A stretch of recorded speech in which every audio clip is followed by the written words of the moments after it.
I don't know about you, but when COVID hit, just realizing how vulnerable I was and susceptible to COVID. And when we started to hear that information around 1 in 3 Black people, or Black people were 3 times more likely to die if they contracted COVID, your whole humanity stands before you.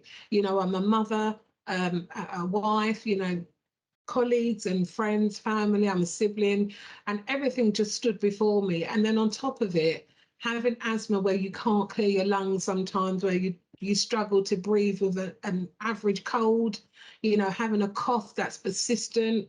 And then there was this daunting, looming thing of COVID, and it was terrifying. And I remember speaking to lots of people, like, you know, sadly, and I felt emotionally when you spoke about, you know, the loss of your mother. But lots of people just being terrified, having underlying conditions like sickle cell, like lupus, multiple sclerosis, cancers, you know. People wouldn't believe it, but arthritis, especially if you're receiving injections, made you susceptible to COVID. And then, of course, Black people, and culturally, we have a higher BMI, whether we want to admit it or not, bone density and so forth.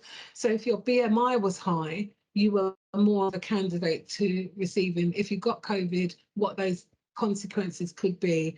It was a scary time. And I think that had a negative domino effect, you know, around what was being said. Mental health, it impacted on lots of people. Sadly, we saw a rise in suicide rate among the disabled Black community because, you know, people just couldn't cope with the mental health implications, but also with this kind of sentence on us.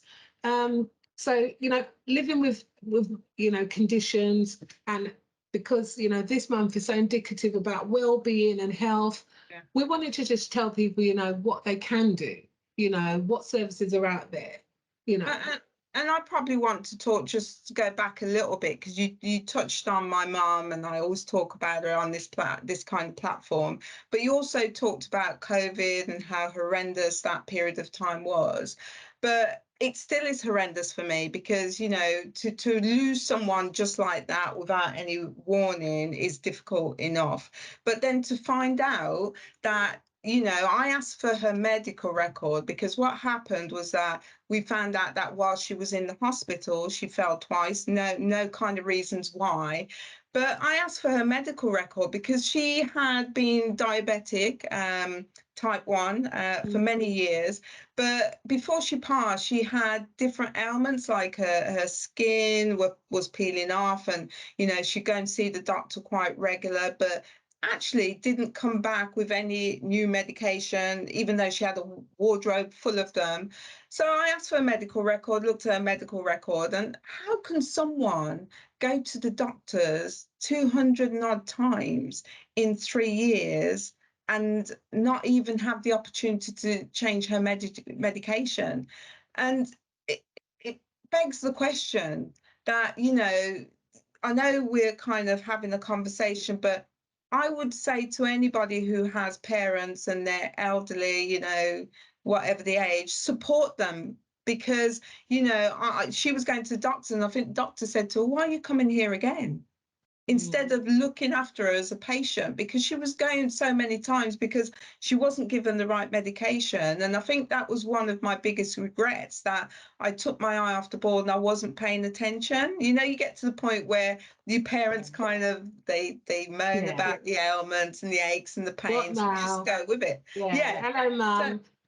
How are you? Oh, my leg's hurting me. All right. It's like, again. So I think one of my biggest regrets was that I didn't pay attention. And I would say to anybody who's got parents, pay attention, make sure that they are getting the right care. They've worked hard enough all their lives to get to a certain point that they should be given the service that they're entitled to. If they're going back time again to the doctors, we need to be asking the question, why is that? I would even go deeper and say not only for our elderly relatives, but our relatives now, especially relatives who are disabled, who feel like, you know, they're not being heard or seen. Some, you know, we talk about the deaf community, and we were talking about this earlier, you know, Black people are largely not seen as having any deaf people in their community, but we know there's a big deaf community, and we know that they struggled and are struggling as a result of COVID and other issues. And even in the workplace, we're encouraging people, we utilise the Business Disability Forum for advice and expertise about how we can do things better around workplace adjustment, encouraging people to speak up, where they're sitting, be confident, to know that they can get those services in the workplace, but outside of the workplace, they ought to be being supported. And I know that people struggle with that, struggle with colour, struggle with disabilities, struggle with being deaf, and also struggle with engagement. But Sam, when I say to you, I'll say to you, when you look at me, what do you see? What would you actually say? Say I'd see a female who happens to be black. You look like you're a police officer in that uniform. But if you don't tell me about yourself, I wouldn't know what other intersectional parts you have. So I wouldn't know that you have dyslexia, because that's a non-visible part of you, but it's still a part of you. But Stan, there's so much more to me, and I'm sure there's so much more to you than our colour. And if I said that to a white colleague, it'd be straight away colour. They might mention the fact that I've changed my hair, but anyway. But there's so much more. Actually, my race, my colour is not the area that has beat me down. The area, I look at my sexuality because I'm obviously from, well, not obviously, but I'm from the LGBT community. I'm a more mature woman. I'm going through the menopause. There's so much more. I've got a hidden disability. There's so much more to me than just my race and just my colour. And actually, one of our mantras is be you, be yourself, bring your whole self to work. How can I do that? Because I'm bringing my whole self to work and I'm telling everybody, well, I'm this and that. Why can't I just rock up to work, be myself, and actually get the support?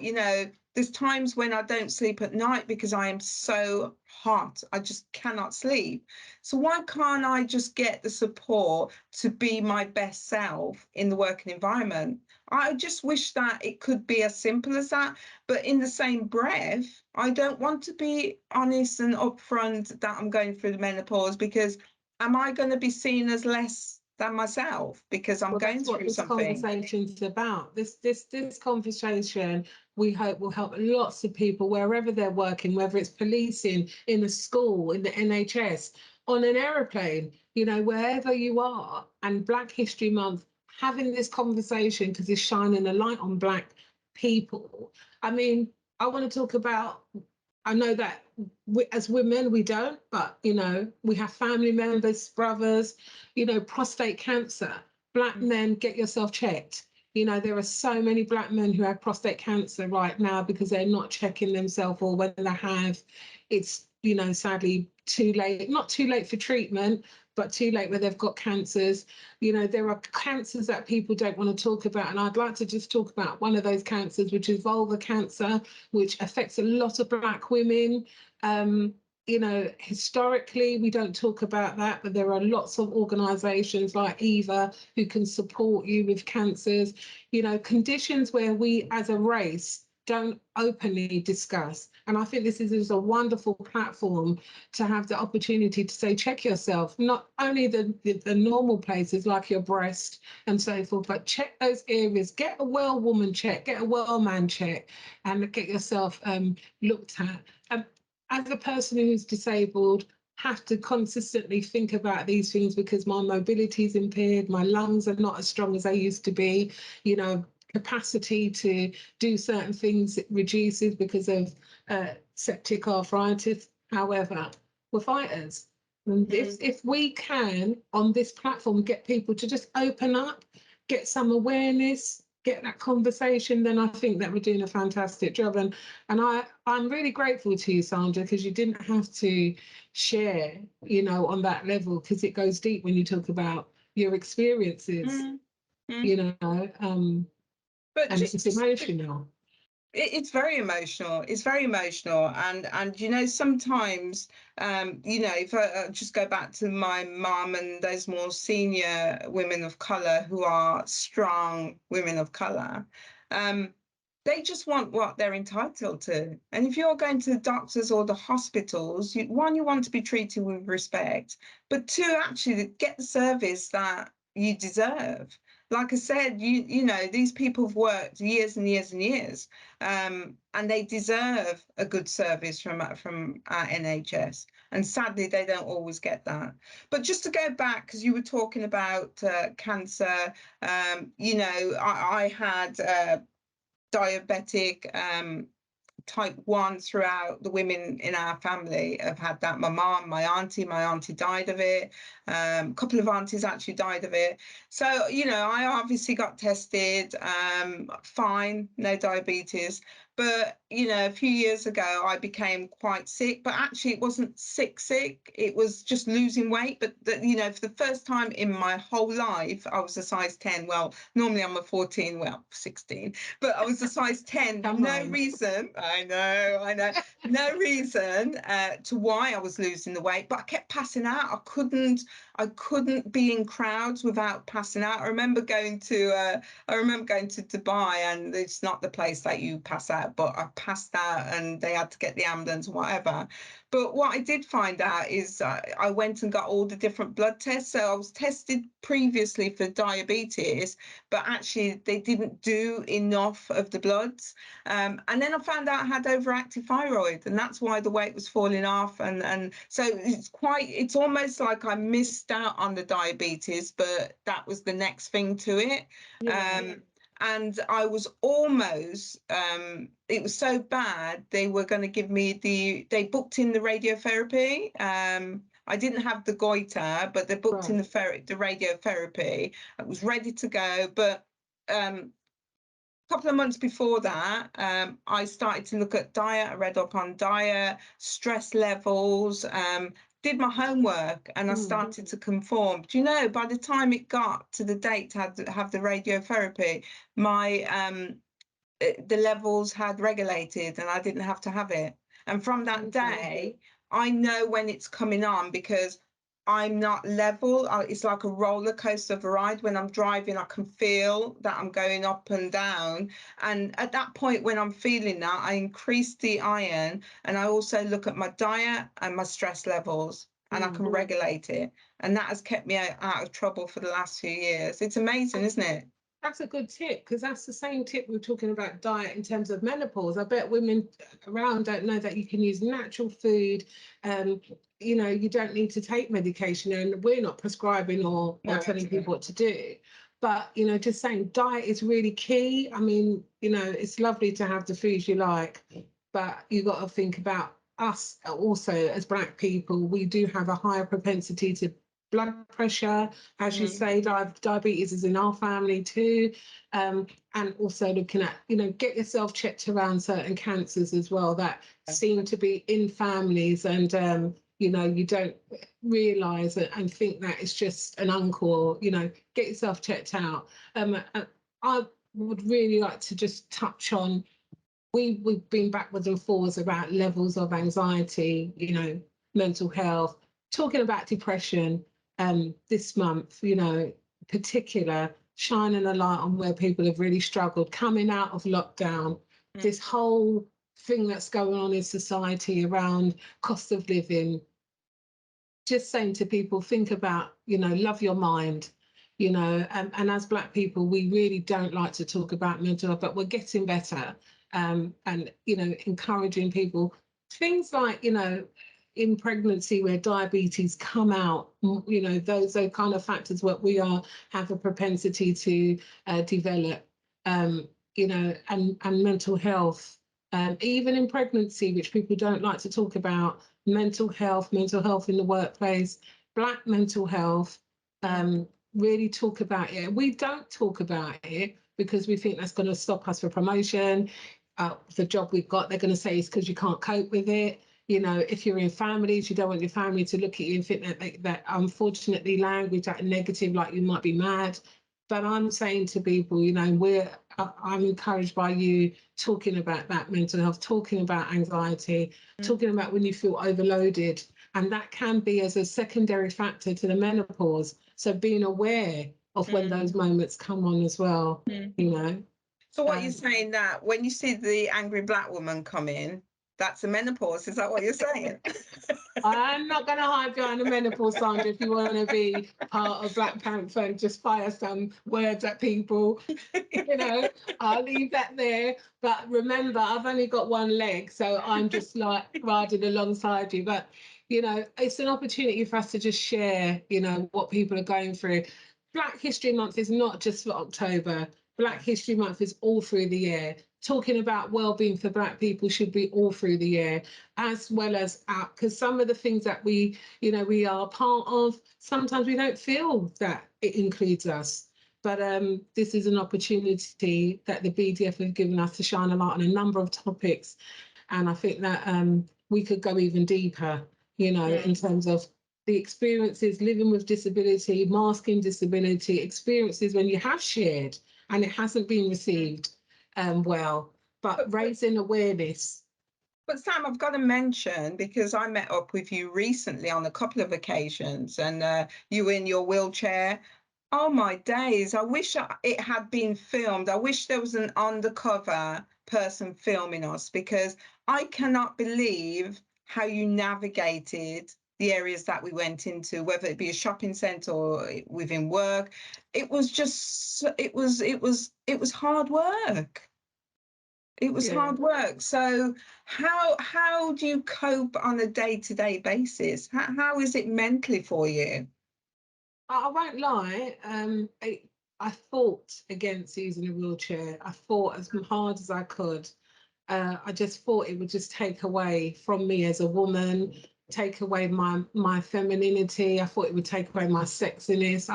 I fought really hard, and I had a really good occupational therapist who said you'll have better quality of mind if you let your wheelchair support you.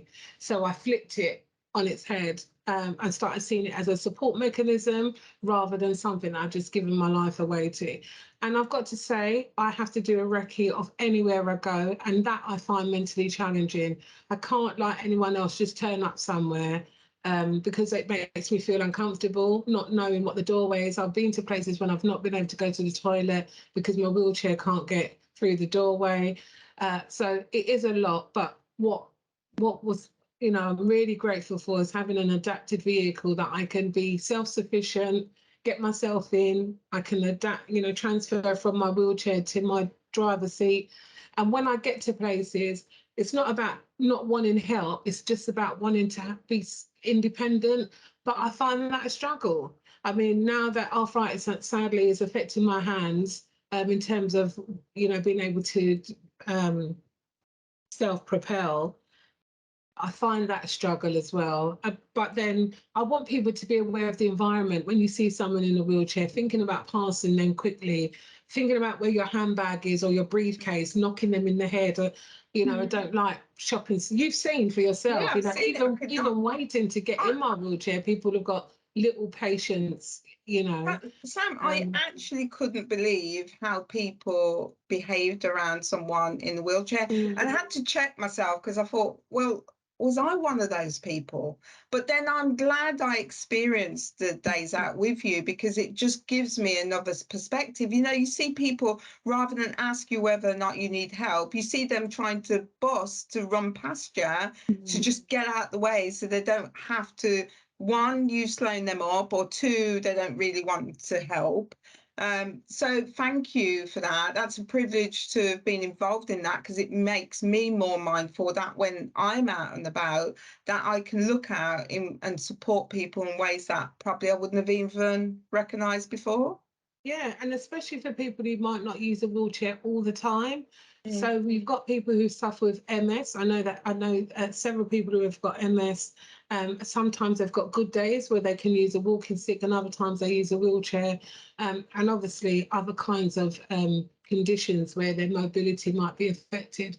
And it's really important that our environment is inclusive, because a lot of people just feel guilty about having a condition, and it's not the fault of their body, that they've got certain conditions. And I think it's shining a light and on this, that helps boost people's confidence. But I do like to say to people, and when we've been doing, BCH as a disability confident leader, and when we were doing the work for our evidence, we really tore areas apart to say, what can we do better here? How can we help more? Dexterity, swipe access. Think of all those things where people have a disability and they want to have and live their best life at work, where you're, in the office or getting to work, and even working from home. Ensure that you have created an adaptable environment. I think we didn't do that when COVID hit. We just went to working from home. Yeah. But I know sitting for long periods affects my back. I know sitting for long periods affects my legs. They swell up.